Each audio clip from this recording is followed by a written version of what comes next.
On avait surtout l'habitude de le voir sur le terrain. Or, l'international français Antoine Griezmann est passé à l'attaque sur le front des droits de l'homme. Cette fois, il adresse un carton rouge à Huawei, le géant des télécoms chinois dont il est ambassadeur depuis 2017.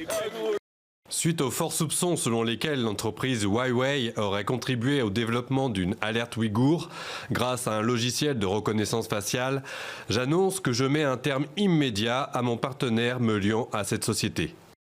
Mardi encore, le géant des télécoms chinois a été pointé du doigt par un cabinet de recherche américain pour son implication dans des tests de reconnaissance faciale. Dans un rapport interne publié en ligne et retiré récemment, Huawei indiquait en effet procéder à des tests de logiciels pour fournir, je cite, des alertes à la présence de Ouïghours et permettant de reconnaître l'âge, le sexe et l'appartenance ethnique. L'opérateur dément pourtant catégoriquement.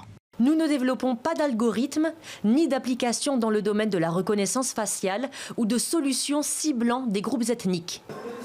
Or, cette semaine, Human Rights Watch affirme disposer d'une nouvelle preuve de l'utilisation de la technologie par Pékin dans sa politique de répression de la minorité ouïghour.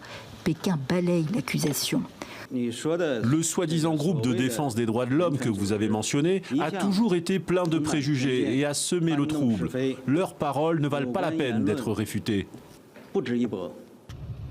1 million de musulmans ouïghours ont été placés dans des camps de rééducation politique ces dernières années dans le Xinjiang, selon des experts étrangers. Antoine Griezmann refuse de cautionner cette politique. L'attaquant du FC Barcelone appelle Huawei à user de son influence pour engager des actions concrètes et condamner cette répression de masse.